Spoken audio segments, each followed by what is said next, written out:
Hi beautiful souls, welcome back to the channel, Beautiful Awakening with Shantia. Welcome to another pick a card reading with me. So in today's pick a card reading, we're going to be looking into how you are transforming. What formation is taking off in your life.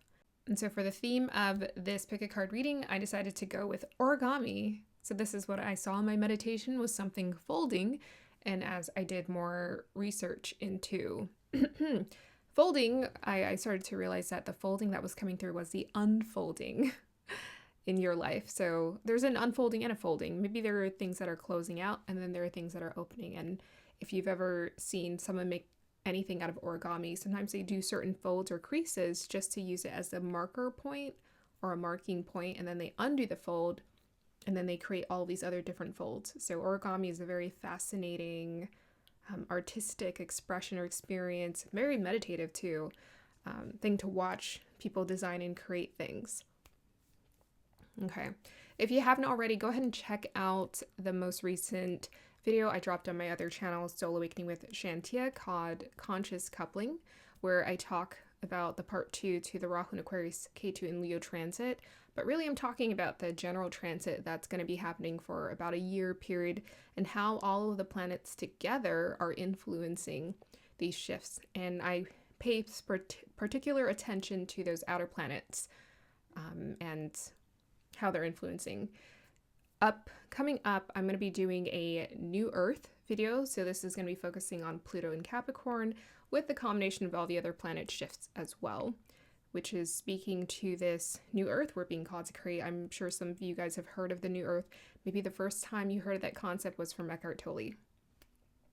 Let's go ahead and dive into introducing the groups. Hey, group number 1. So you have the sunflower origami.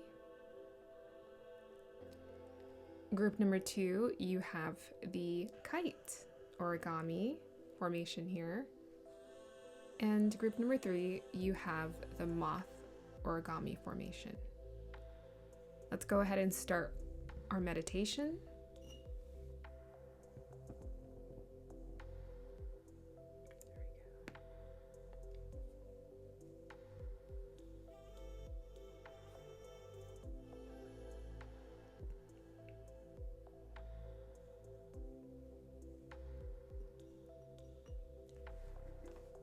All right, here is your singing bow.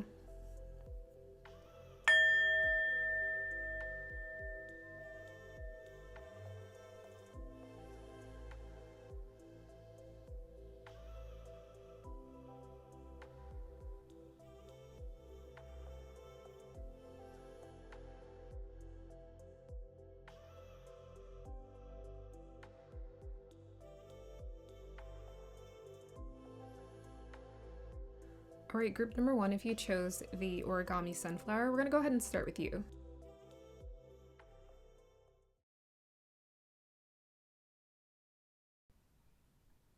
Hey, group number 1, if you chose the sunflower origami, then this is going to be your reading. So we're looking into how you're transforming, and I'm also being called to talk about how you're being called to or asked to transform. So this is a co-creative experience that you're participating in, and you're here to play your part in it.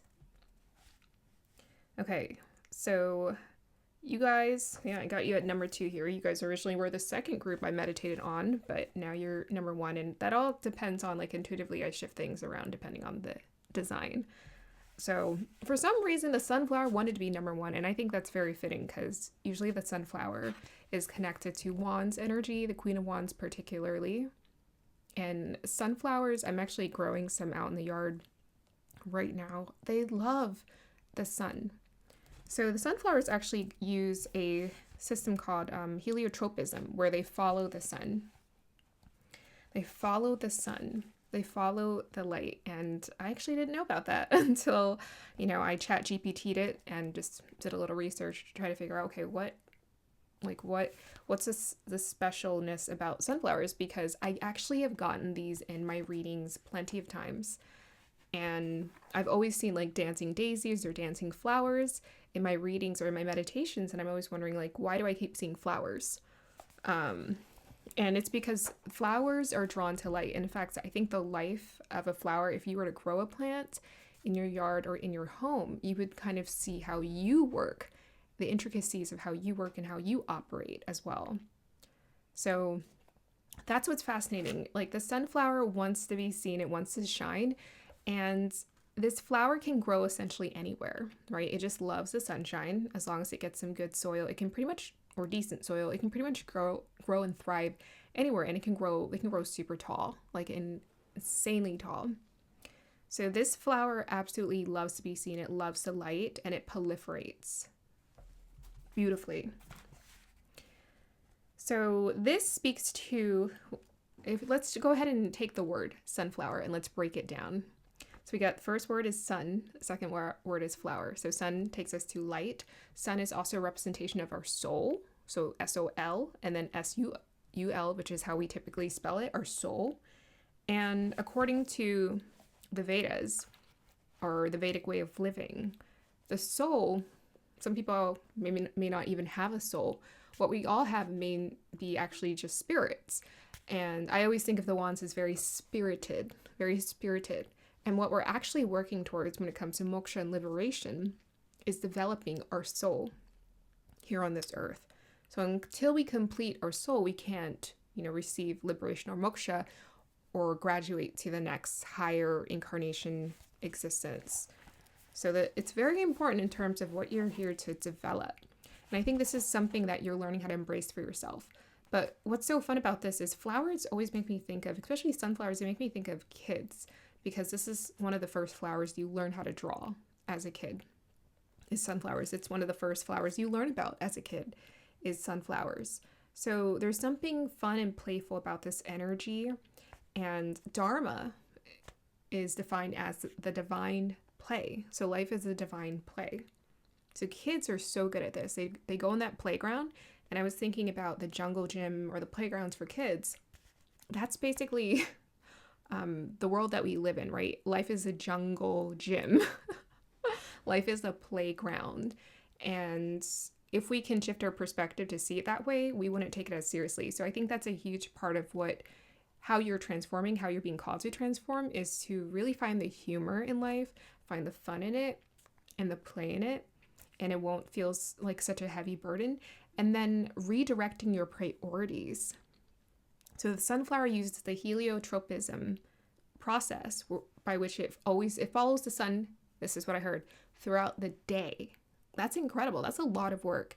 And if you've ever seen, I don't know if you call it stop picture, I don't remember what it's called, but that filming where they take pictures of each of the phases of a plant growing, you'll see that the flowers sort of rotate like this.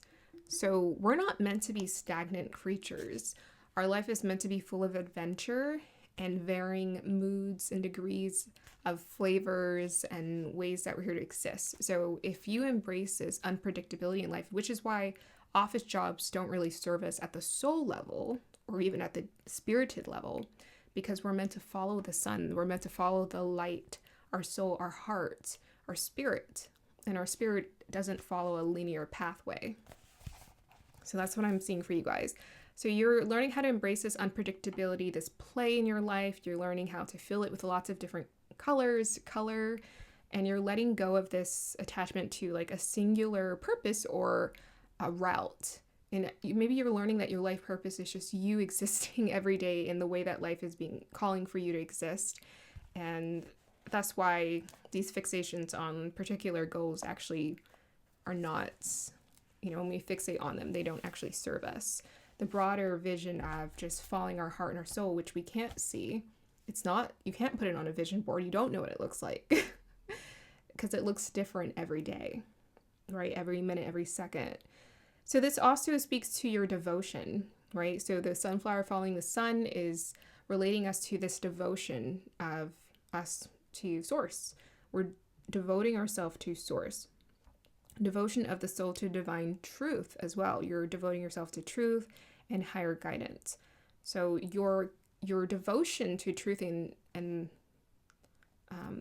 higher guidance is increasing. So you're learning how to trust that. as opposed to, oh, how were you raised? What did society teach you or program you to believe that you were supposed to, or how you were supposed to live? You're learning also how to develop unwavering faith, joy, vitality. You're also developing your confidence, solar plexus, and your personal power. So the petals here are connected to, this energy of the solar plexus and developing your confidence. And this is where we find our personal power. I feel like the sunflower has this energy of contagious joy, warmth, cheer, this energy of faithfulness, loyalty for sure. And it's also connected to the Fibonacci sequence. Which to me speaks to the divine order, divine laws, divine order of the way that things are created and meant to be created. And this is how one experiences awakening. So the awakening here is to help, I'm hearing draw out that light inside of you to come alive so that you're able to find that divine order in alignment with life. And when you trust that divine order, you're no longer fearful of the programming of society. You're no longer worried or concerned about how other people are going to see you, perceive you, or judge you. So yes, there's an unfolding of consciousness. There's an unfolding. That was actually in the notes. That didn't come from me, but I was like, folding, origami. There's an unfolding of consciousness that's happening. Spiritual growth, the flower. And sunflowers are also connected to that bloom, harmony, and the harvest or provision.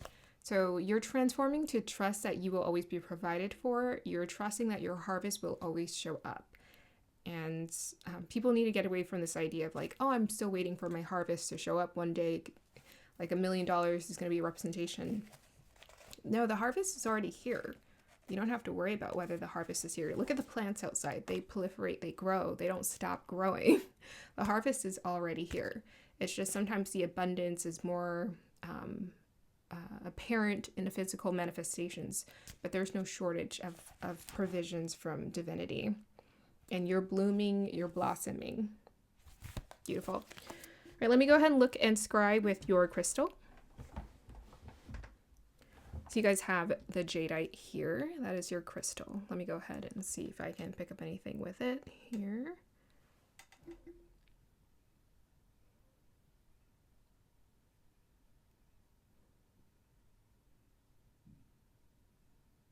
Yeah, I'm just seeing the river, and I'm seeing someone, you're learning how to flow with life. And there's like a consistent river that's constantly taking you on this adventure of life.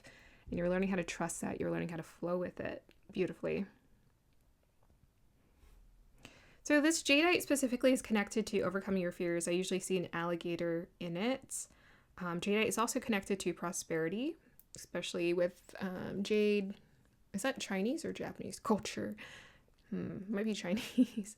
But yeah, jade is connected to prosperity or good luck of the sort, and good luck is something we create. It's not just something. It's something we co-create. It's not just something that shows up. And I'm seeing windmills. So the windmills. And actually when I was creating your sunflower design, I was actually considering using this windmill design because at first I wasn't sure if I was going to use AI. I couldn't quite get the folding design.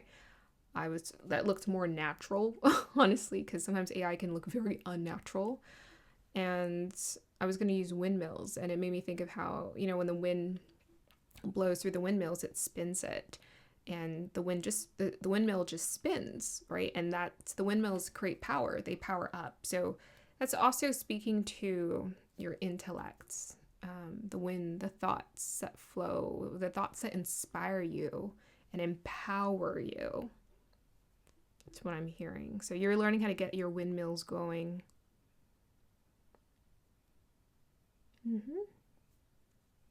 Devotion, I'm hearing that. Okay, oops, forgot to put these aside. Okay, let's go ahead and start pulling some cards for you guys and seeing. Let's go ahead and start pulling some cards and seeing what wants to come through for you. Group number 1 here.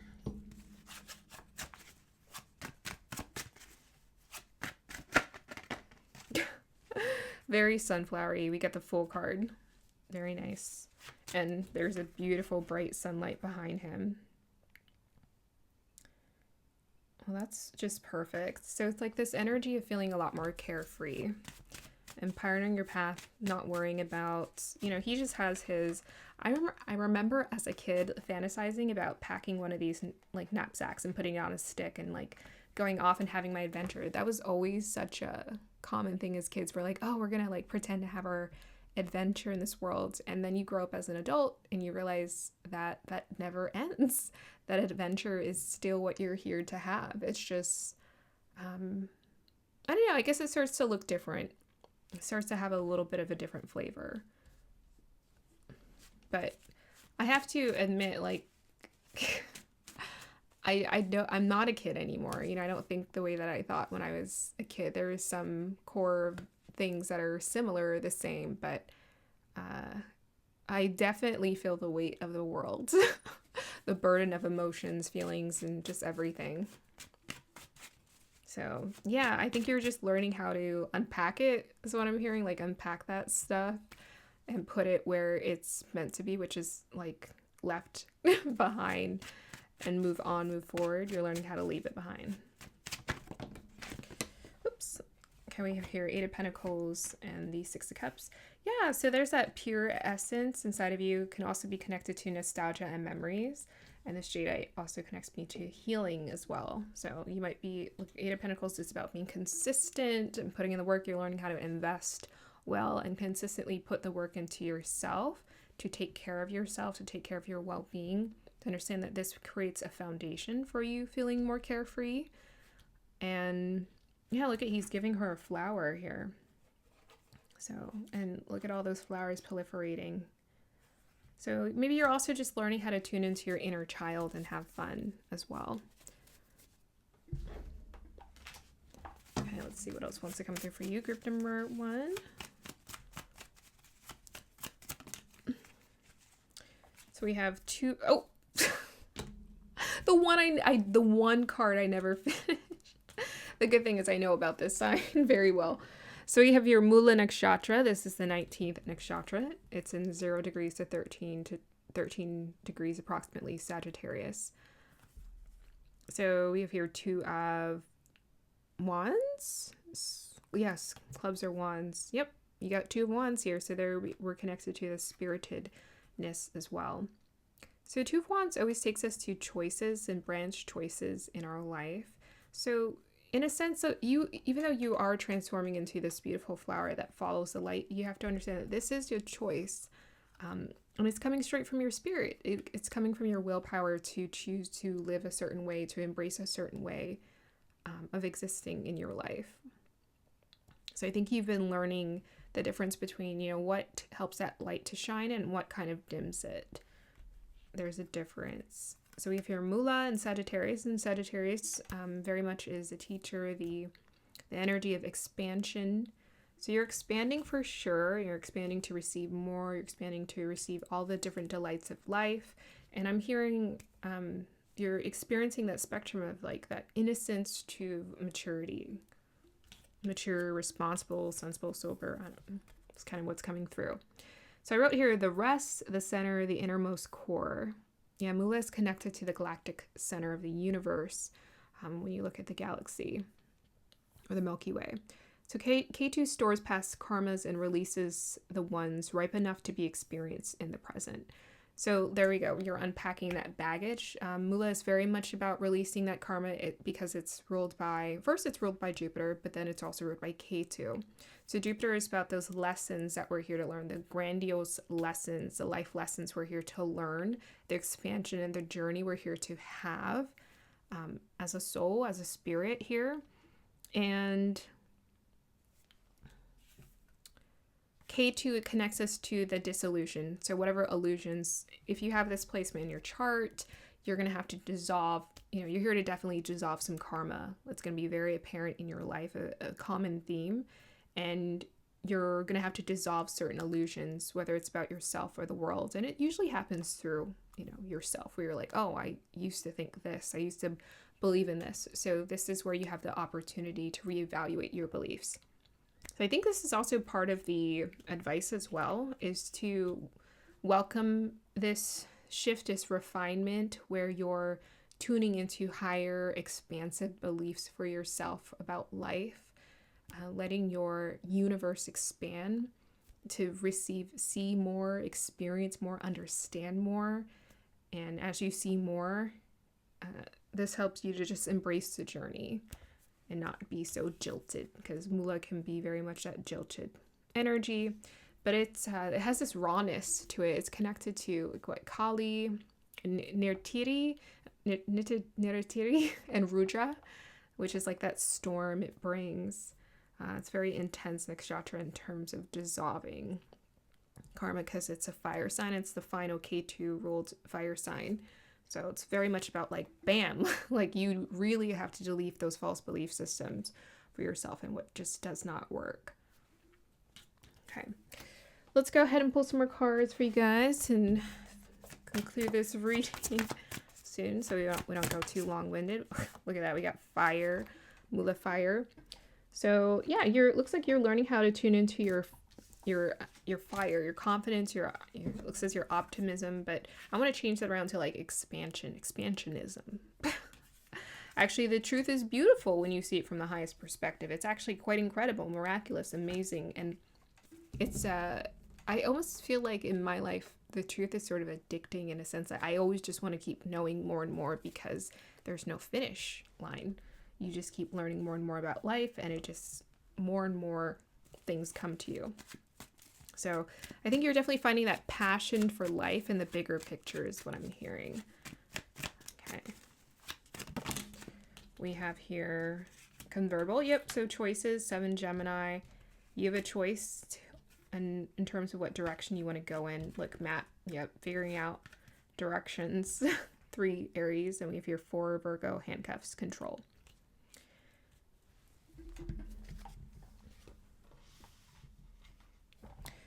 So you're learning that you have free will, you have free choice, and you can choose to follow the light, and you can choose to go against it.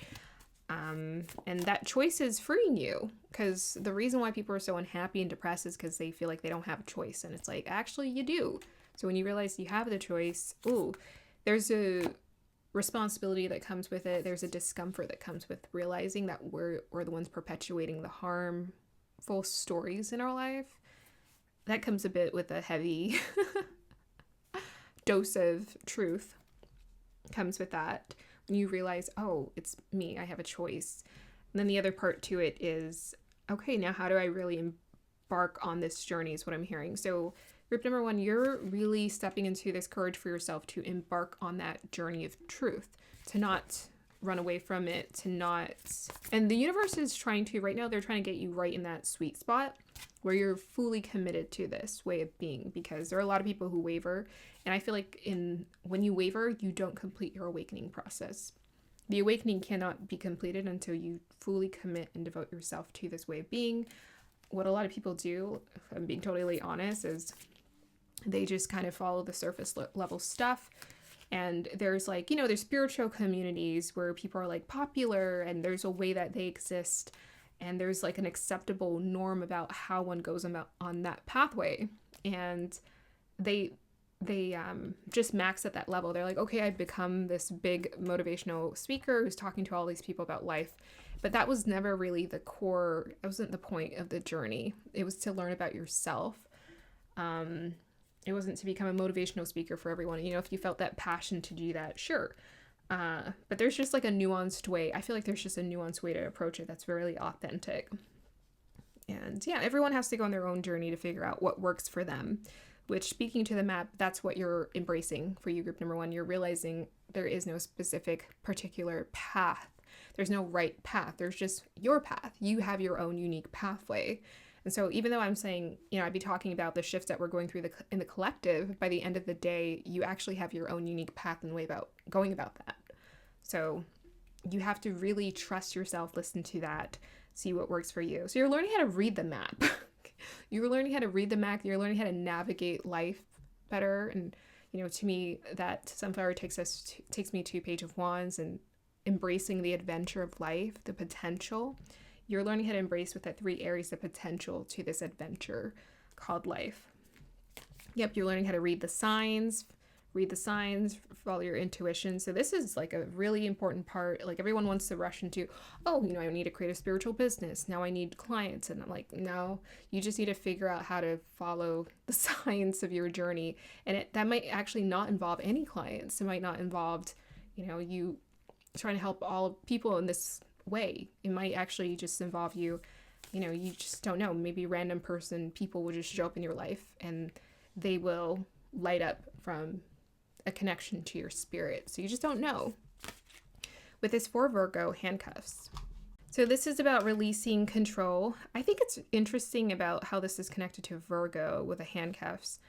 Because I actually think the handcuffs to me connects me more to Aquarius, Pisces energy, where it's like more about that strict law and order, karmic penance energy coming through.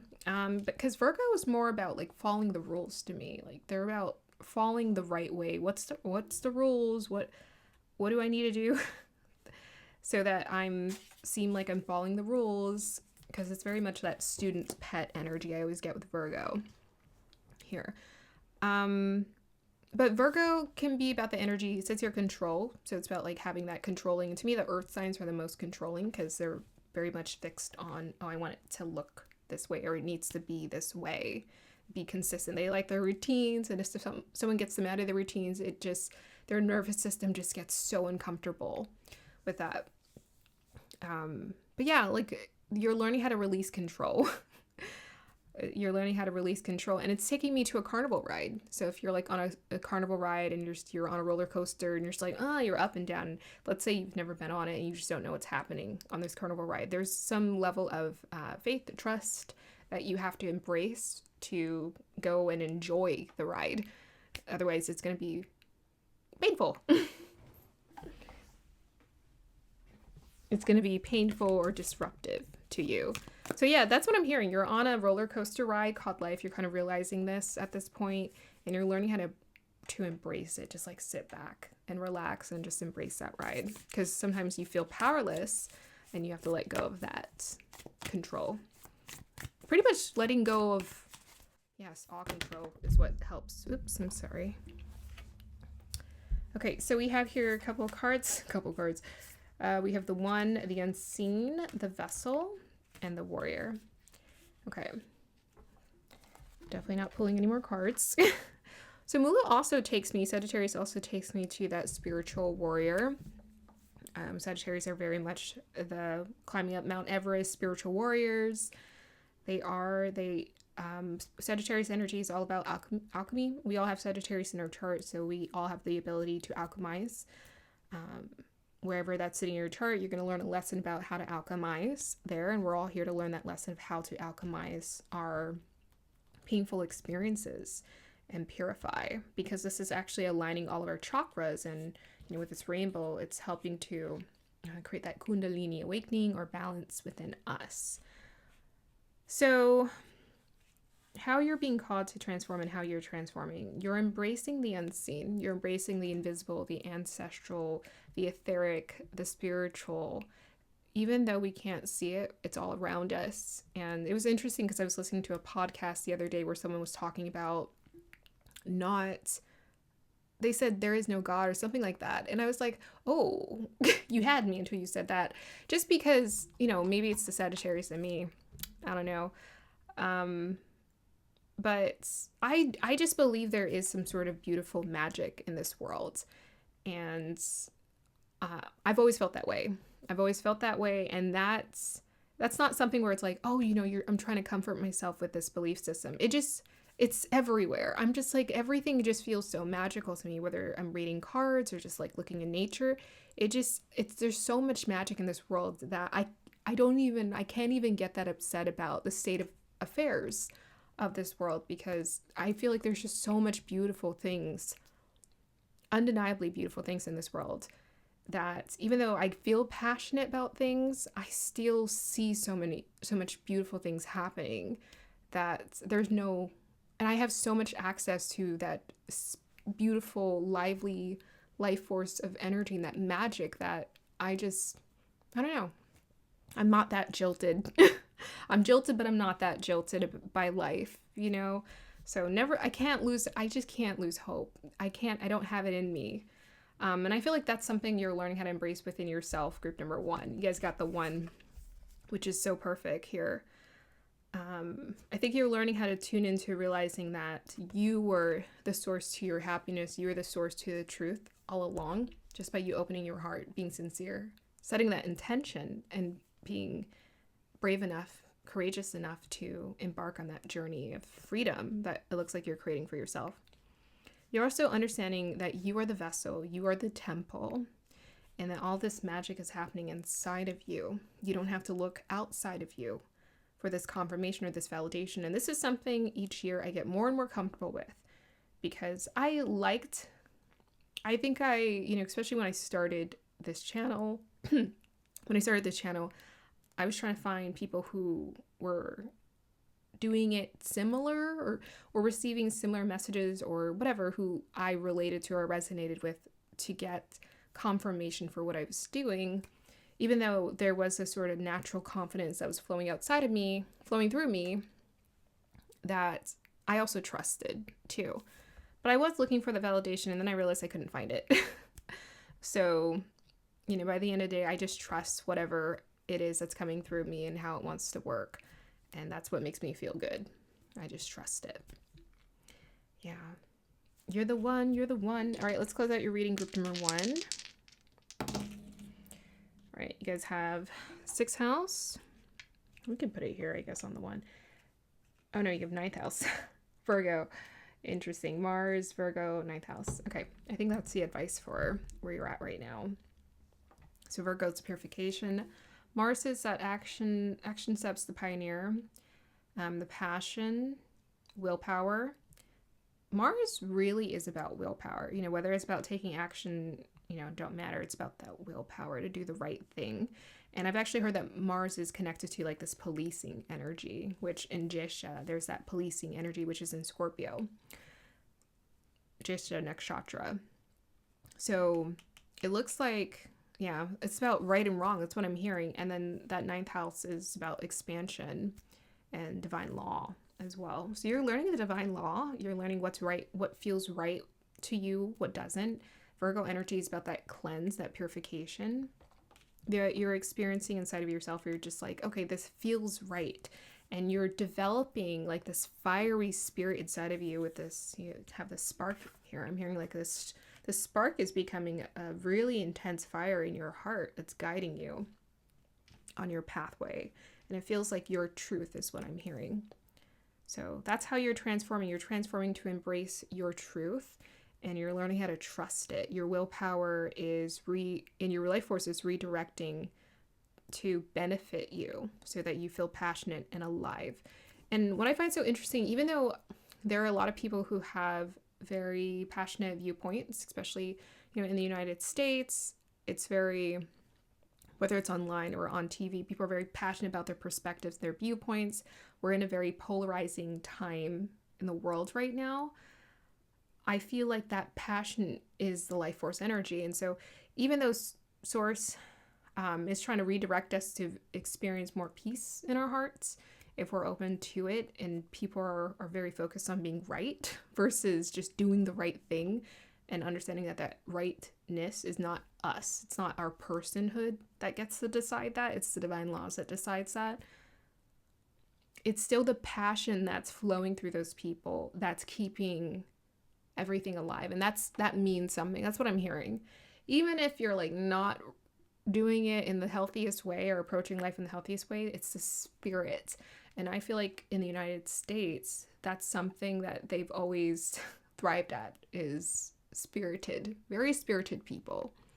And even in different countries where they sing their country songs and cheering their sports, there's something spirited that people are getting out of those experiences that helps to keep them passionate about life. And it's important to keep the life force energy and the fire going, is what I'm hearing. So that's something you're learning. You have your own personal power and your own personal investment in creating. You know how to fan your fire. That's what I'm hearing. So yeah, this is really exciting. I mean, this is you're becoming a huge fire here. You have the final fire sign with Sagittarius here. So you're really learning how to build that fire. and sustain it. Yeah. Okay, we're going to go ahead and conclude your reading here, group number 1. I hope you guys enjoyed that. Like, subscribe to support. I will see you next time. Bye. Hey, group number 2, welcome to your reading. So you guys chose the kite origami. And so originally when I was meditating on your group, I actually picked up the energy of a diamond. So I picked up a diamond, but when I was trying to get AI to create it, for some reason, they didn't know how to do it. It looked so crazy, so weird, so unnatural. So I just had to go with the kite because that was the second thing I was seeing. So we're going to combine those energies of the kite and the diamond that's coming through. So looking at your image here, your image, I don't know, it's just, this one just came out so perfect. Like, I loved how solid compared to the other 2 groups. The shadow that was created for this one was so solid. And there's like dynamic lines running through it. If you zoom in really close, there's like these little intricate lines. And what's interesting is that your design, the kite design, is the most simple, but it has all these tiny little scratches that's happening. So it just goes to show you, you know, whether you're seeing things, you're zooming in and you're seeing things really close at the microscopic level, or you're seeing things at the macro level and you're seeing things from a very high perspective, as a kite would fly very high up in the sky, and it can see things from a high perspective like a bird. There's so much going on. There's continuous movement and energy, and I think that was the core thing of what was coming through for how you're transforming and how you're being called to transform group number 2. Is there's these like little details that you're learning how to note and notice in life that's contributing to the small details in life and the bigger experiences as well. It's all kind of blending in perfectly and seamlessly together. And when you look at this kite, it just seems so simple. And I think that's the important thing for you, is to learn how to embrace, and you are transforming to embrace things so that you keep it simple as opposed to getting overwhelmed by unnecessary details. I think the details just fall into place. If you think about it, when we're living our life, you know, we really can only put our attention on one thing at a time, even though our senses are picking up a million things. But am I checking in to see what my eyes, ears, and my taste is experiencing all in that minute? No. I'm just focused on, you know, creating the video, but all that's happening at once, which is cool. Okay. So the diamond connects us to strength, right? Strength through perseverance. Strength through perseverance is what you've been getting, what you've been experiencing, and how you're being transformed. That's the only way to build strength. There's no other way. You need the resistance. You need some sort of force, pressure being put on you to develop strength, to develop those muscles. If you're just laying down and you're not using any of your muscles and you're just in a relaxed position, things are not going to flow, or you're not going to build those muscles. So yeah, maybe times have been tough at times because things have been tough, experiences have been tough because you just want to relax, and life keeps bringing certain scenarios or circumstances in to your experience so that you're tensing up and you're tensing up. But the good thing here is with the kite is the advice is to follow the breeze. You know, just relax with the breeze. Sometimes the wind's going to be really intense, and the wind is our thoughts and all that programming that's happening. Sometimes there's just a lot going on up there, and it's going to be really intense, and sometimes it's just going to be so calm and mild, and you're just catching this really nice, smooth breeze. But the whole point is just to enjoy every season, every temperature. If it's 100 miles per hour, 20 mile per hour winds, to enjoy all of it, embrace all of it. But you are the kite, you know, you are the kite in the sky. You know how to handle it and flow with all temperatures, all weathers that come your way.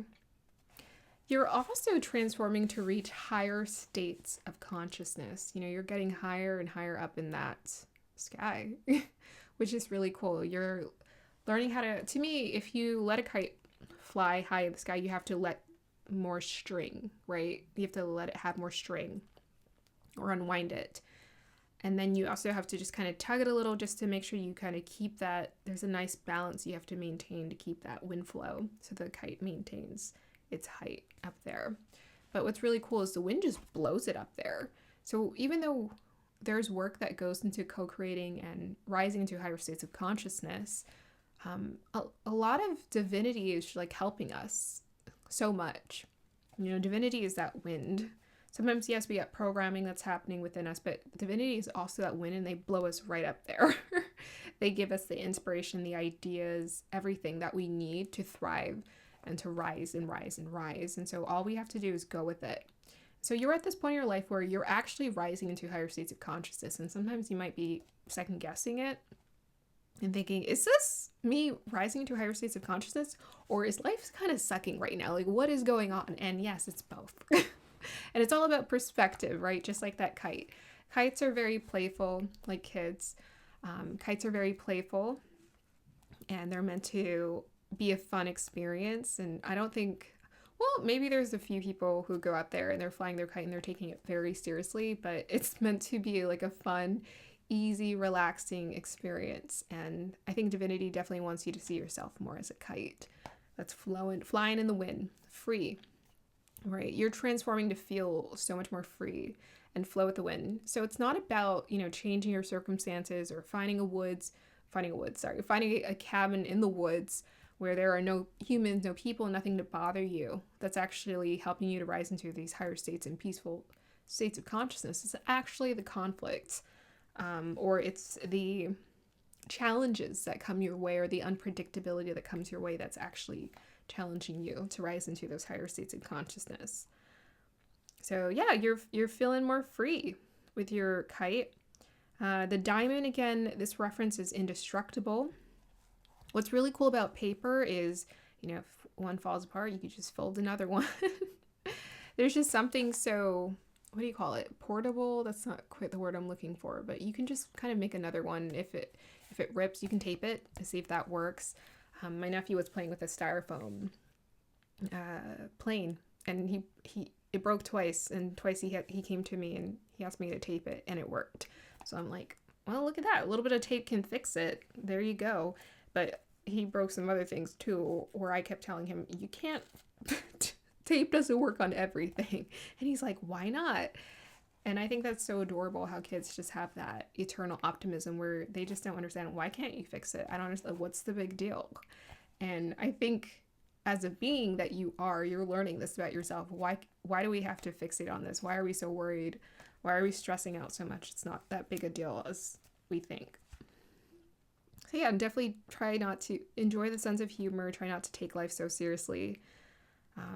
All painful circumstances or struggles just lead to you being more powerful. And I used to wonder that about people.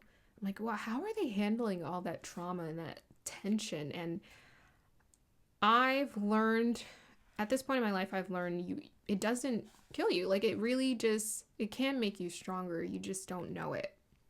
Because our tendency is to want to run away from pain. We don't want to be stuck in it or experiencing it or it reoccurring. So we want to run away from it. We don't want to deal with it. But actually, if you sit in certain circumstances, you might find that, wow, there are seasons and cycles. There are days where, you got a break and it's just feels so great. And there are days where you're just like, oh my God, this is the worst ever. And yeah, even now for me, sometimes it's hard to trust. It's not, at the core, I trust. And I think that's what you're learning for yourself, group number 2. You're learning at the core, you still trust it. Some days it's really hard, but you still trust it. Okay.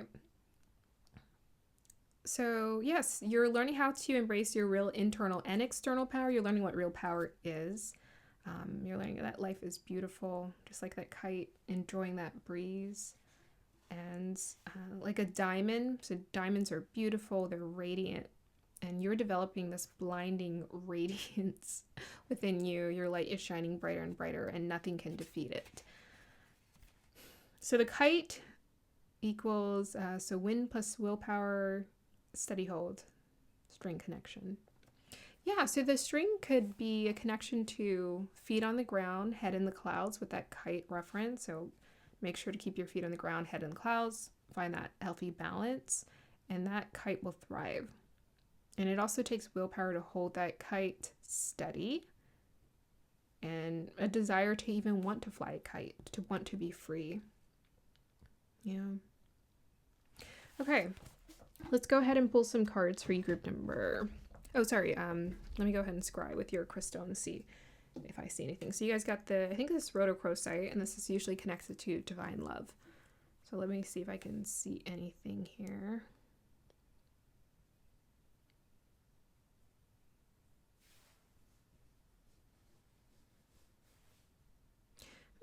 I'm getting a reference to a video game. So I think that's definitely connected to this idea and concept of dharma and life being like a video game.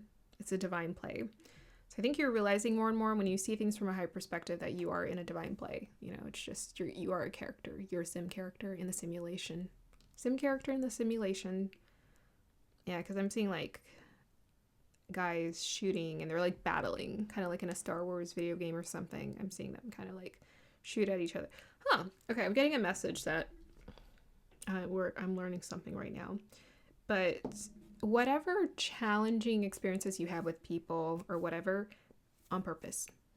On purpose. They designed it that way. And sometimes we get into it in our heads where we think, did I do something wrong to deserve this? Yes, that's a thought many of us have a lot and frequently. And what I'm seeing is that it's not your character. And I don't know, I'm just kind of seeing energies battle here. But it looks like a video game to me. Like you're playing a character. So, who is... What? I referenced Star Wars, but that was interesting because I'm like, out of all the video games... But they used to have, I don't know, what's that Star Wars game that everyone plays? Where it's like, you had the soldiers and you had the Jedis. That's what I'm seeing. And I think you're a Jedi. Yes, you hold the life force. The force. Yeah. So whatever challenging, that's advice for now. That's what that's feeling like. Whatever challenging experiences you're going through right now, it's on purpose. And you're learning kind of how to be a warrior. They're putting you through some tests. You're learning how to use your life force energy correctly. It's like a test. It's like every day is a little pop quiz. You know, that used to be annoying. I remember I had a class, it was like a history class. One of the AP history classes I ended up dropping because I was like, I'm so bored out of my mind. And yeah, it was just a lot. I couldn't keep up with it. I just wasn't interested. But every day they would have like a little quiz you would have to take, and I was just like, oh, that's so annoying. 5th grade they had like something similar too, where like every morning you have to do a quiz and figure out how to solve an equation. I'm like, this is not how I want to start my day. Yeah. No kidding. We all have homework. That's what I'm seeing. A lot of those battles and those difficult situations you're having with people specifically, I'm seeing, are like very specific to you. Learning how to be a Jedi warrior. Okay. Let's go ahead and pull some cards for you guys and see what else wants to come through group number 2.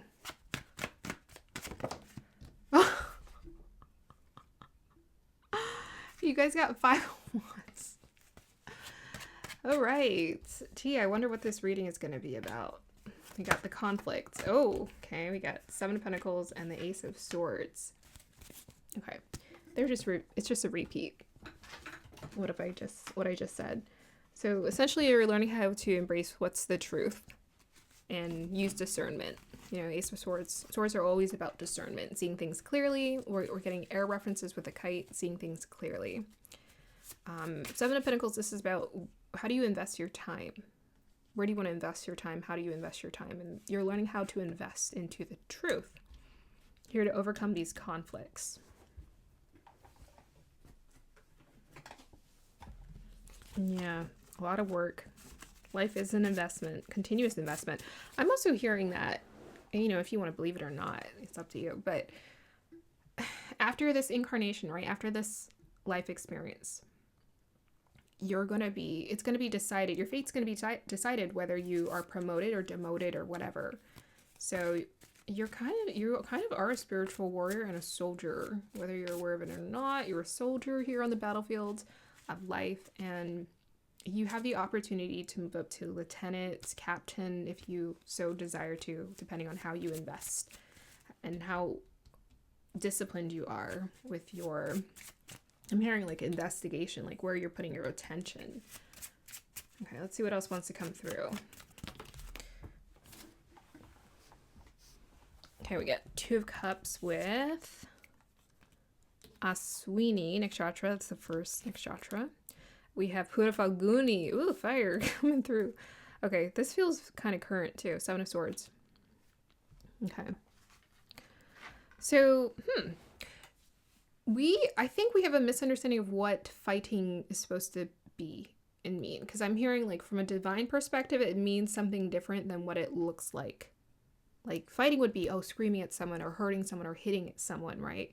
Let's say, as a human, there's someone yelling at you. Spiritually, like, let's say, etherically or astral, what's going on is something totally different. And this is a battle of the spirit. There's a battle of the spirit that's going on. It's not, it's not that, I never get these in my vision. It's not like, the demons are going to take over. No, it's not. It's not like that. It's more like, it's a battle for your spirit, but it's a battle of you deciding, which side you want to be on. Because I'm seeing like a little bit of a spectrum, and I'm seeing, the white soldiers from Star Wars, and I'm seeing the Jedis, and I'm seeing this like bar move. So depending on your, your spirit and where you feel like you're at, sometimes you're like really into the Jedi, and then sometimes you're leaning towards the soldiers. And the soldiers are the ones who are like more defensive, aggressive, or are misusing or are using their life force energy in a not so healthy way that's demoting them into program land, robot land, where you become more of a robot to the system. And then I'm seeing the Jedis who are like free thinkers, free spirited, and they use their life force energy like this, and they're more of like the hippies. They're the rebels. So I'm seeing that's the battle for your spirit, the battle for your soul, if you want to take it that deep. So Aswini is first ruled by Mars and then Ketu. Mars and then Ketu says here it's connected to Ganesh, remover of all obstacles. Aswini is also connected to the horse, pioneering your own life path. So this is something we're being taught all the time, is that there's no guru or teacher who has the answer for you. They can inspire you. By the end of the day, what you're supposed to do is you're supposed to decide for yourself how you want to use your life force energy here, and to pioneer your life and to trust that. So we got architect, Brahma, architect of the universe, horse, women. What did I write that? Movement. Yeah, movement.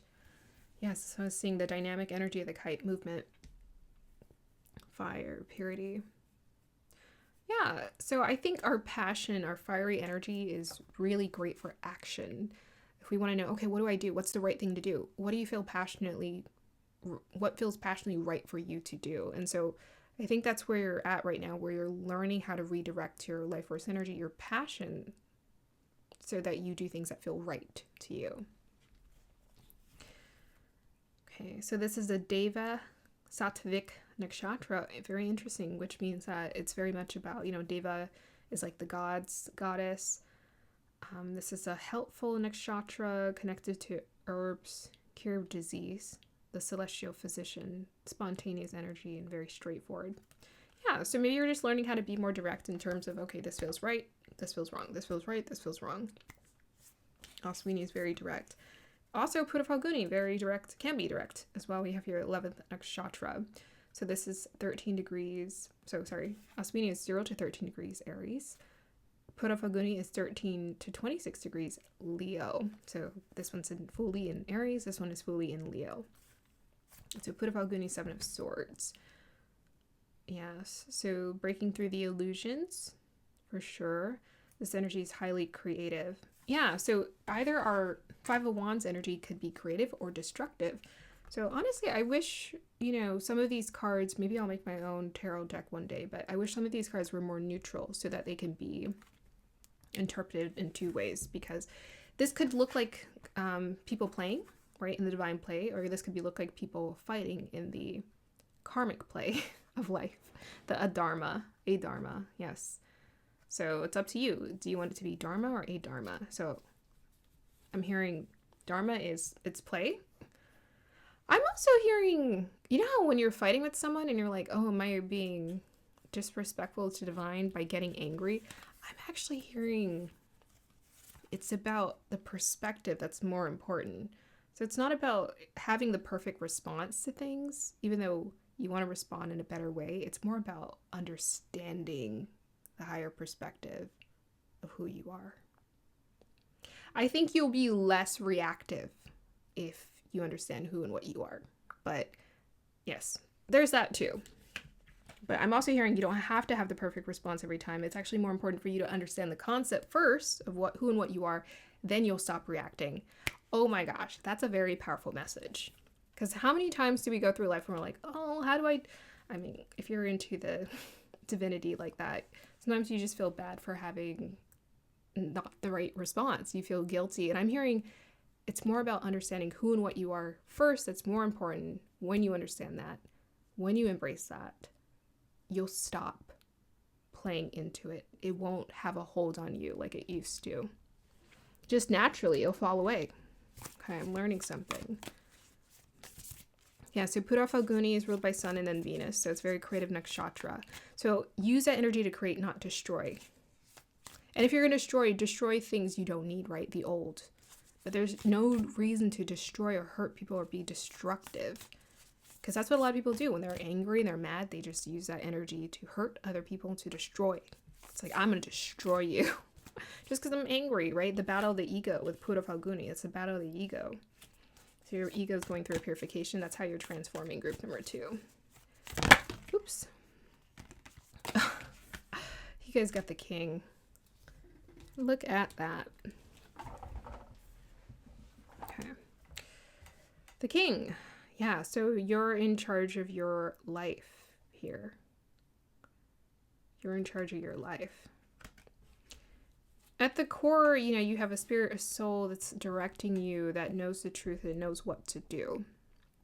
And you're learning how to transform so that you honor this. You honor your highest divine expression.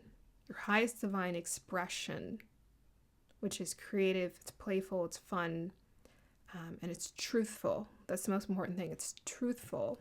You know, kids are very direct. That's great. You know, can we maintain that until adulthood? Let's try. You know, fire signs are very direct, all of them. Yes. Learn how to always be that truthful with yourself. That's the most important thing. Do we need to say everything that we're thinking? No, you shouldn't. You know, if you have a filter, there's a reason why you have a filter. You shouldn't, because the minute you say, kids are direct, but if they say something, as a kid, it's cute, but as an adult, it's not cute. Because then you're just like, okay, that's kind of mean. Are you being honest or are you being mean? Right? Kids they do it because they don't really know, but an adult, it's like, you kind of know that's going to hurt someone's feelings. You probably should think about that. That's what I'm hearing too. Honor yourself, honor others. Honor your truth, honor others.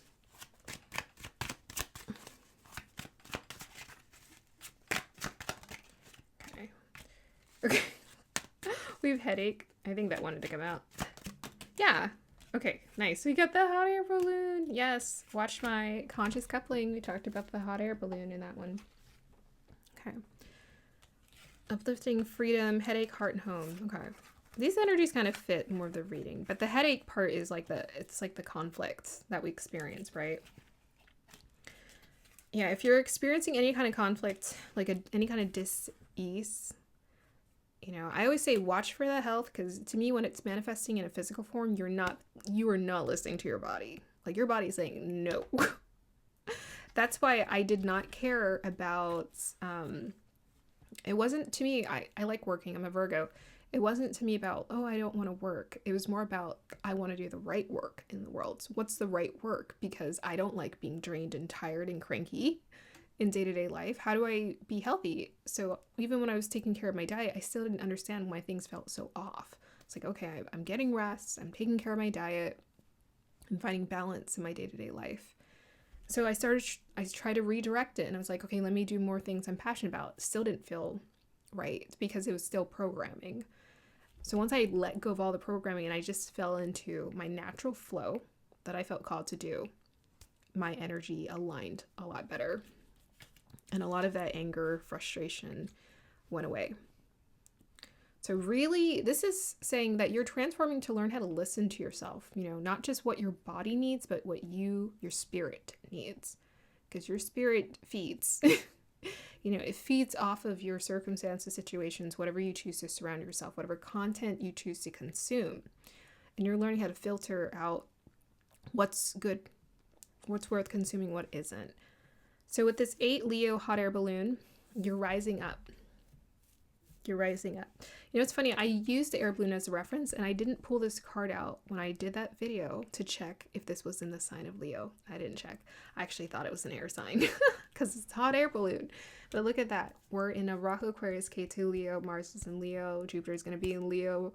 Mercury is going to be in Leo. Like, all of these signs are going to be transferring through Leo, where we have the opportunity to burn away our ego and rise into higher states of consciousness, which is great. So you're going through a really beautiful ascension process right now. This is intense. I'm feeling it. And I'm feeling it in my heart here. We got 6 Cancer. You're learning where your home or your heart is. And it's not a location. It's not a place. It's not with a person. It has nothing to do with anything physical in this world. It's all about how you feel. You're learning about how you feel at home with yourself. What helps you to feel at home with you? What pathway, what way of approaching life helps you to embrace this? What truth, concepts, and ideas? What sits well with your heart? So you're finding your home, you're finding where you belong, you're finding out who and what you are. And yes, I think we can go ahead and conclude your reading here, group number 2. So we have 3, 3rd house, Uranus in Capricorn. Nice. So Uranus is, according to Western astrology, is in Gemini. In Vedic astrology, it's in Kritika, which is in Taurus. Nakshatra. But the ruler for Taurus would be Venus. I don't know where Venus is. Could be in Gemini. I'm not sure. I'd have to do some research there.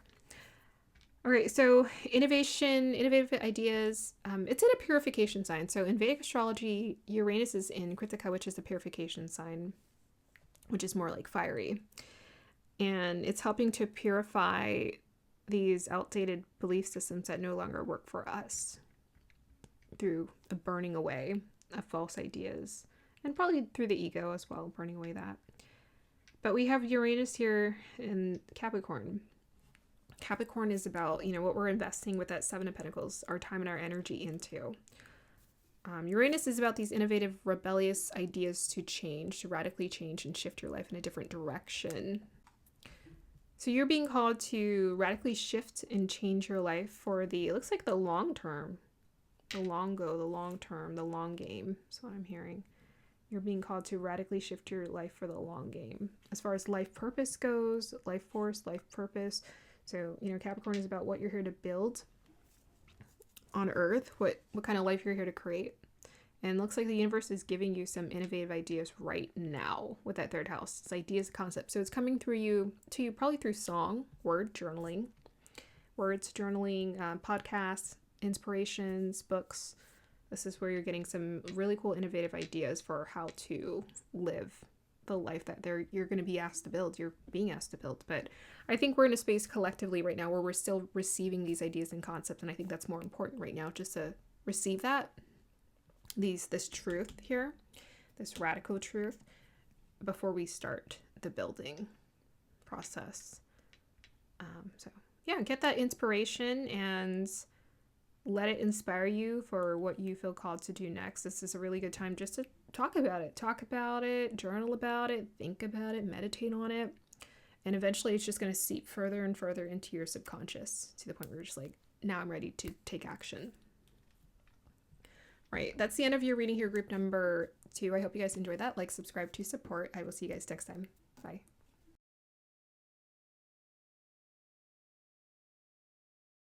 Hey, group number 3, welcome to your reading. So you guys chose this beautiful origami moth. And yeah, let's just go ahead and look at your oracle card design, and I will also go over my notes from the meditation, and we'll talk about why this wanted to come through, for how you are transforming and how you're being called to transform.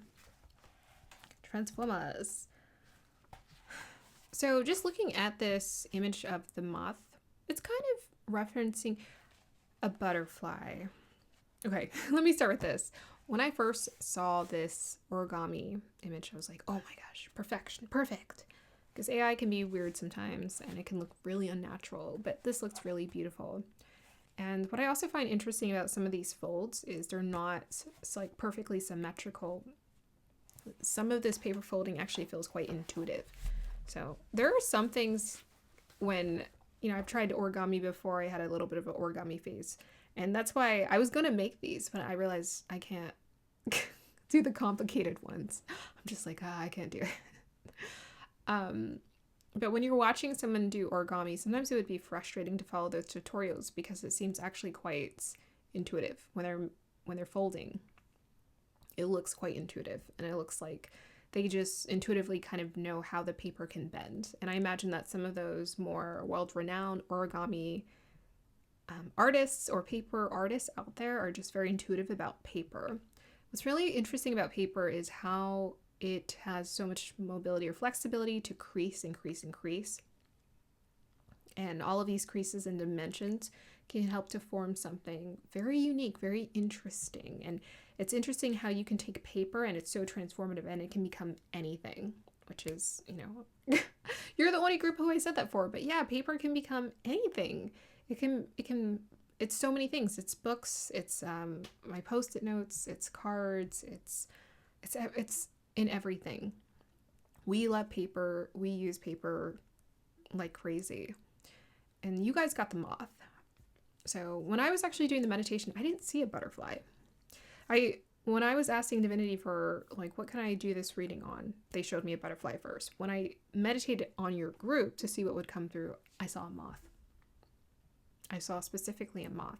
And I've seen these moths in far and few in meditations. And to me, the moth is different because the moth is so drawn to light, like crazy. And when I did one of my first collective readings on this channel, I saw an army of moths. And I had no idea what that was.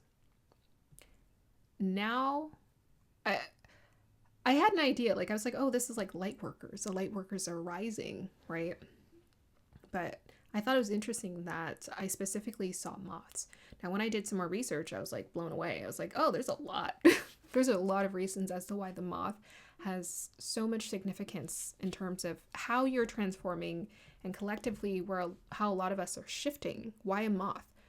Because moths know how to navigate through darkness and they're drawn to the light in darkness. But moths specifically are connected to shadow work. Shadow work, the thing that people, I don't know, maybe some people fixate on too much. Maybe it's the thing that people avoid a lot of. But the moth very much is the expression of what a true light worker is. This is someone who does their healing work. This is someone who actually sincerely goes on a path to heal. But we all have the temptation to follow the false light. And that's what happens a lot on the journey is we spiritual bypass. People are always making videos where they're like, oh, you're spiritual. I'm like, every one of us is probably spiritually bypassed. Because it's not a bad thing. It's just part of the journey. It's part of the mechanism to waking up. You're going to spiritually bypass. You may be misdirected, confused. You might follow a leader or a teacher. You might put all of your faith or your energy into a savior or this idea of a savior. You may fall into a lot of illusions and delusions. According to Vedic Astrology, sidereal astrology, Neptune is in Pisces since 2022. And this creates an advantage for helping us to align with our intuitive abilities and to really work on them, to refine them, to trust our gut, to trust our intuition. But it also creates a psychosis. So there's an opportunity for gnosis and knowing the truth, but there's also an opportunity for psychosis more than anything. So this is a really good time for us to still ground no matter what. And a lot of those earth sign energies are going to help us to ground. Now, without that earth, we would be all over the place. So those earth energies, those earth transits that we experience are helping us to stay grounded in spite of the, intense flowy energies and shifts that we're going through. So I like to connect this moth to Pluto, because Pluto is that hidden work, hidden agenda. What's so interesting is that Pluto is considered to be a small planet, if not a planet at all, because it's so small and it apparently doesn't follow our system or something, according to some research. Yet it holds a lot of validity in understanding our collective shifts. Pluto is not considered a graha, according to Vedic astrology, because it cannot be seen with the naked eye, and it was just not considered to be that important. But I can't help but notice when these kind of shifts happen, they seem to hold huge significance. So Pluto is that energy of a hidden change. This is a change that you're investing in, you're putting the work in behind closed doors. This is the work, the thankless work, where someone is not giving you credit. They're not putting you on a stage to congratulate you on how much healing you've been doing. This is just work that you're doing on your own. That, when people see you and you do come out into the sunlight, for some reason you look a little bit more radiant. You're glowing, and they're just wondering, what are you doing? What's your secret? And you're just like, I'm just doing me. The moth takes us to the light in the dark and learning how to trust our inner compass to guide us. The moth is connected to metamorphosis, just like the butterfly, but specifically through the healing of wounds. The healing of wounds, the healing of trauma. This is the time where we are doing that deep shadow work, Saturn and Pisces endings, shadow work. At the end of that Saturn and Pisces transit, there's an inheritance. And that inheritance is going to be the results or the fruits of your labor that you've been putting for your entire life. Actually, lifetimes. Let's just say that lifetimes. You'll see the fruits of your labor show up there. Whether it's small or big, doesn't matter. You'll see fruits of your labor here. Okay. So we have you're learning how to work through the subconscious, which is what Pluto is. Yeah, this is why this kind of planet, maybe it doesn't hold that much significance to some readers, because they're like, oh, it's such a small planet, it's such a subtle change. But boy, can this tiny little dwarf planet change our entire lives. Our entire lives, depending on how we use it. This is about learning how to navigate the subconscious. Our ideas, our dreams, our ascension process all happens within the root of the subconscious. The subconscious is the underworld, the underground, the underlying work that's happening that we cannot see. We can't even see our own work that we're putting in, but it's happening. Just like the plants there's always something going on underground with the roots. You can see the flowers or the leaves coming out of the dirt, but there's something intricate going on underneath the surface too. So you're learning how to root yourself, perhaps in truth, reprogram your subconscious. This is a mysterious experience, right? It's unpredictable. It's like this is, there's no linear pathway for how one heals the subconscious and learns how to turn towards the light. This transformation happens. So, group number 1, group number 3, I think the huge message coming through is to appreciate the work that you're putting into yourself, and just know that you will know.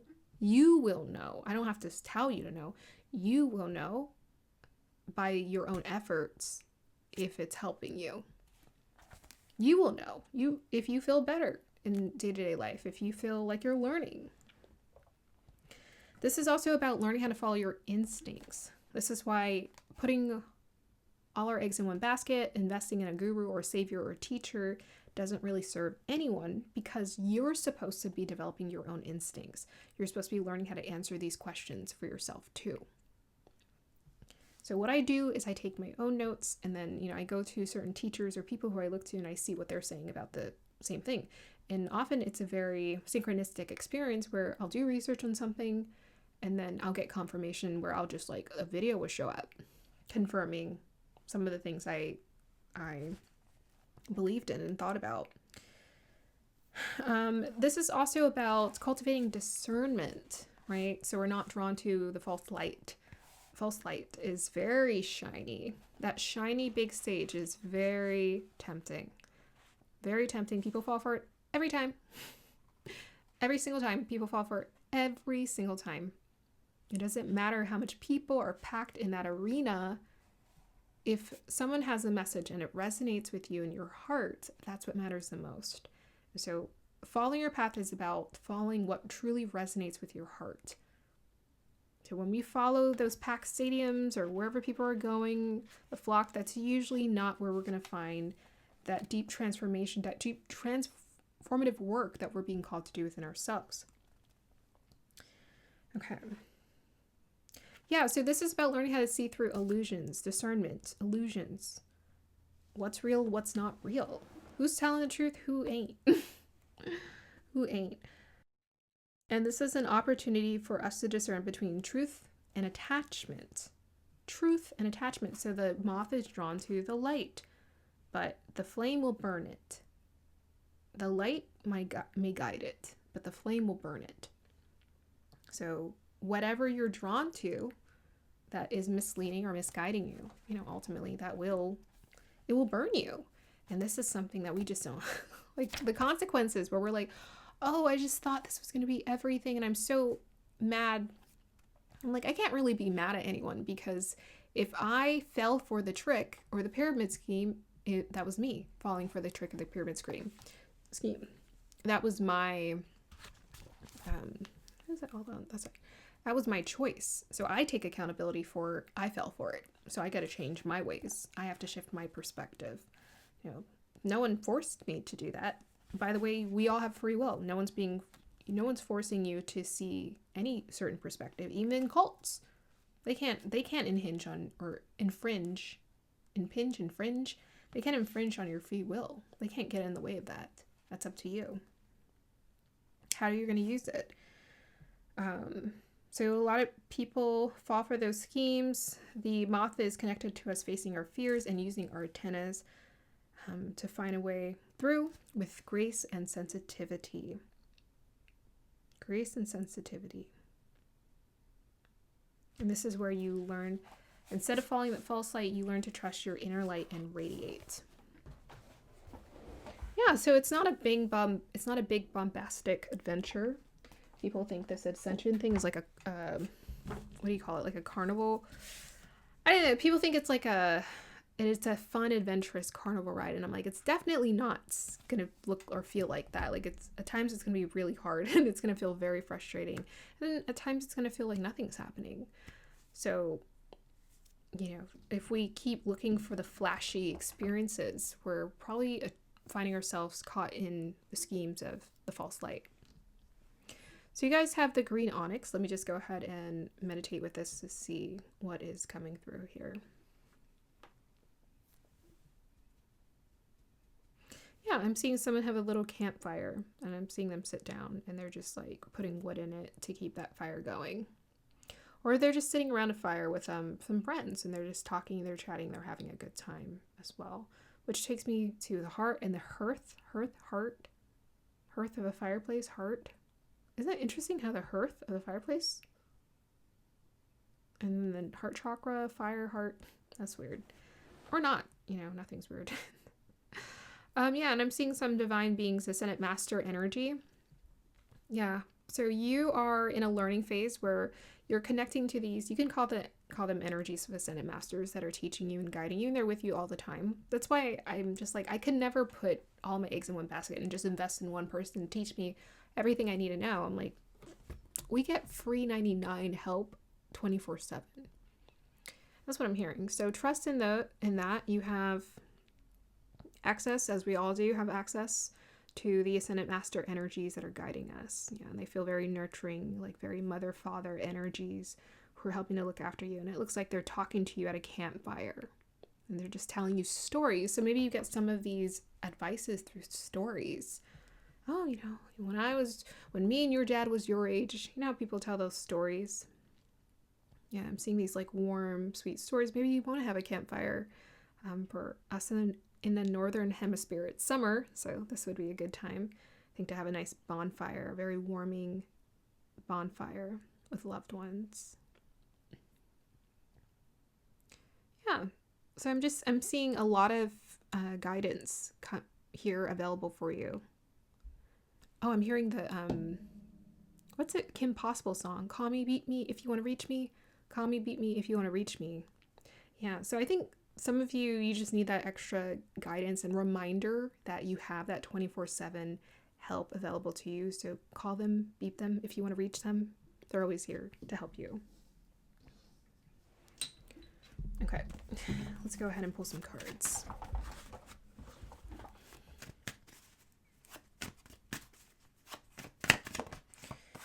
Ten of Wands.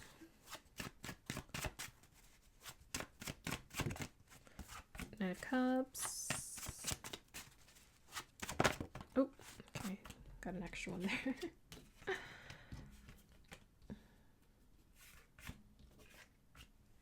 Nice.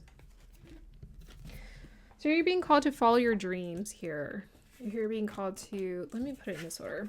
You're being called to follow your heart, follow your heart, follow your dreams, follow your heart, follow your dreams. And this is where you're going to feel the most empowered.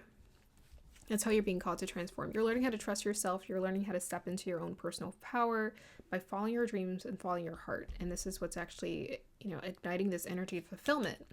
Now, I want to say this. Fulfillment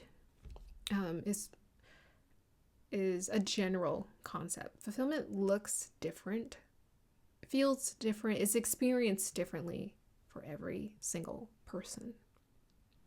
It's experienced very different.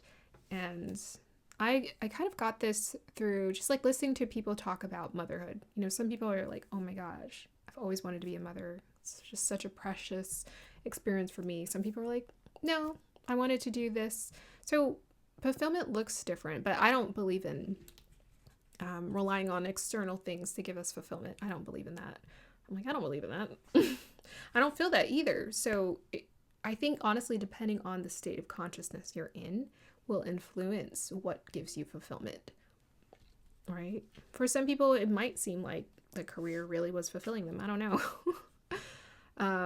But to me, if I tried any of those things, any kind of external fulfillment, I wouldn't feel anything. I don't feel anything. So I've already tried it. I don't feel anything. So understand that following your heart, what feels true and right in your heart, that's what matters the most as far as fulfillment goes. And you're learning how to follow this. You're learning how to listen to those subtle messages that are calling you. And gradually, it's bringing you into this place of more power for yourself, where you're feeling a lot more confident. You're feeling more safe, grounded, protected. I was getting that father-mother energy. You got the father with the emperor. You're feeling more safe, more protected, more grounded in yourself because of this. So with the Ten of Wands here, that's definitely giving me a strong sense of responsibility. And for sure, healing is a responsibility, and it feels quite heavy. But your spirit's going to carry you through. You have the ability to move through. That's kind of what I'm hearing. Yes, sometimes it does feel quite heavy, but you have the ability to carry through. But following your heart is what's going to help to lighten that load. Like, don't overwhelm yourself with trying to think it's your responsibility to carry the torch for people or whatever other ideas or notions have popped in your head about what you think you're supposed to be doing. If it feels like too much, it probably is. So find a way to pull back from whatever feels like too much for you. Okay, let's go ahead and pull some cards. We have you guys got a Queen of Wands. Nice. Okay. This is Mrigashira Nakshatra, the 4th Nakshatra, which is 23 degrees Taurus to 6 degrees Gemini. Okay, 4 takes us to stability and foundation, 4th Nakshatra. And Mrigashira is connected to the deer's head. Interestingly enough, this dosha for this nakshatra is Pitta. Pitta is, I think, water and fire. Water, fire. Oh yeah, Emperor too is Aries, fire. Huh. So this is what they're calling you to embrace, is some water and fire in you, finding that balance as well. So you're both the hunter and the hunted, depending on your perspective. And Mrigashira specifically is connected to Empress. We got Emperor. That's interesting. Feminine goddess energy connected to nature. creative and communicational energy. Moon and intuition.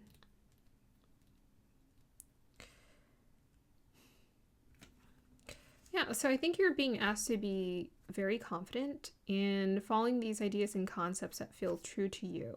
You know, Migashira's are quite bold. A lot of those are like tend to be very famous, well-known actresses like Jennifer Lawrence or Angelina Jolie. You know, these are, I don't know if it was Nicole Kidman, she might have been one of them too.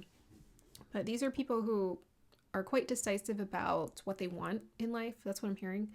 What you want is what you want, and you should trust that, you know, instead of, yeah, maybe some of you have been blocked off as far as that transformation goes. Maybe some of you have been blocked off from your pathway or it flowing because you felt like it needed to look like a certain way and you needed to follow along with the programming.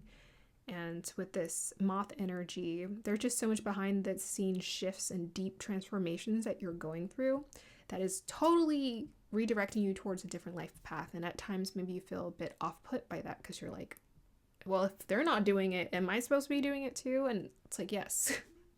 You know, you're supposed to be following your own path. You're supposed to feel confident about that. And that's what feeds the confidence, is when people just trust themselves. Whenever you follow with the herd, it just works against you because no one is equipped. No one is meant to follow the herd. We're all meant to trust our own, you know, inner truth that's guiding us, our own inner radiance that's guiding us. And this is what's going to lead you to being able to express yourself more creatively, more dynamically, and however you want to, whether that's around people or the things that you believe in that you're interested in. Yeah, so I'm hearing, like, if you want to do a podcast, do the podcast. Like, if you want to, you know, whatever you're passionate about, whatever you're interested in, like, go ahead and do it. I know for sure I don't let anything stop me from doing things I want to do. I'm like, like, that's my little piece of, I don't want to say it's my little piece of joy, because I get a lot of joy in life. But it's a huge part of my, like, passion to, like, create videos and talk about things I'm passionate about and design things. Like, this is something I just love doing. So I try to make space and carve out space for it all the time. And so I'm hearing maybe some of you, your transformation is like you are hiding away those talents, those gifts, and these things that you were interested in. And the universe is like, come out, please. Follow your heart. Do the thing that you're really being called to do. Shine and radiate. And don't let anyone stop you. Don't even let this perfect spiritual pathway stop you. Because I'm learning more and more, like, once you let all of the titles and these ideas and concepts fall away, you already know. You have very good instincts for how you're here to operate, and you're meant to follow that. Now, whether you're able to sustain the 7th level of consciousness, the God consciousness, or not, it doesn't matter, because we're all kind of on our own individual pathway in terms of growing, but we all have the ability to ascend, to thrive, to expand even further. You know, whether that looks like Beyonce or Eckhart Tolle, you know, is up to you. Okay. Sorry, I'm talking so much, so passionately, so much. Let me go ahead and close out your reading here. Oh, we get the mother lode. 1 Virgo. Yeah, so maybe you're learning a lot about resources and how this works and how you experience prosperity. And prosperity with that Virgo energy comes from a sense of well-being first, from you feeling healthy, taken care of, and like you're thriving and doing well in life. And that's number 1 with that 1 here. That's a number 1 priority with the Queen of Wands, taking care of yourself, not taking care of others. So I think a lot of you are learning how to redirect your life force energy, because the agenda of the lower entities is to keep you on a hamster wheel and distracted from being able to express yourself and do the things that you love and that you really want to do, that are fun to you. And they'll tell you, oh, you should be afraid of money. Oh, no, you don't have enough resources to do it. And people always say that. They're like, oh, it was pretty much everyone. They always say, like, it was money that stopped them, didn't have enough money, scared about money. And we're all here to experience that as humans, right? With the earth energy. Yeah, you're going to experience the fear of not having enough resources, or feeling like you need to hoard more because you feel like you don't have enough.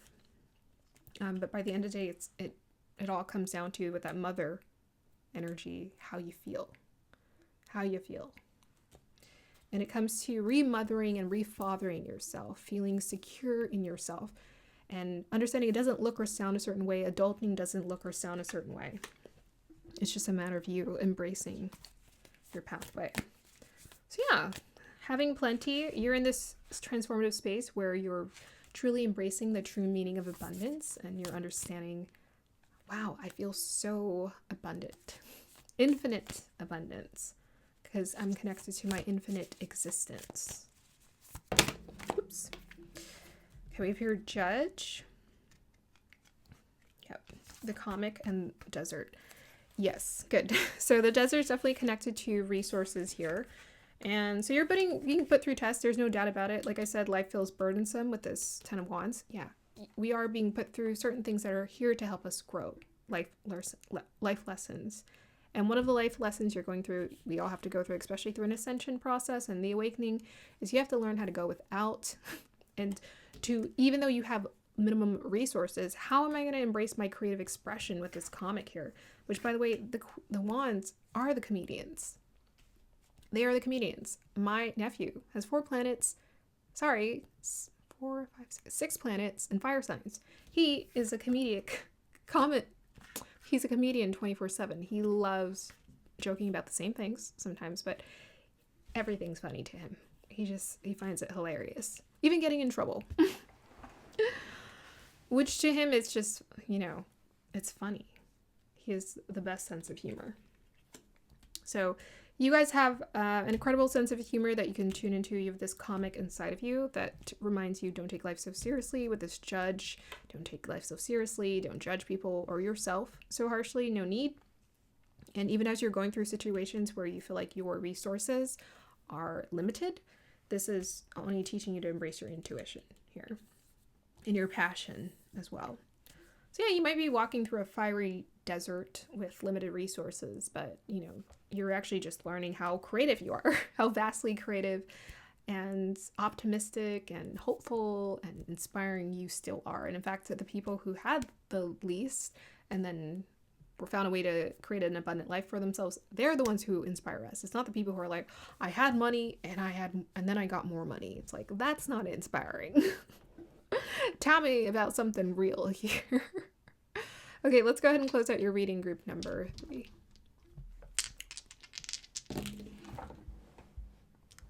Okay.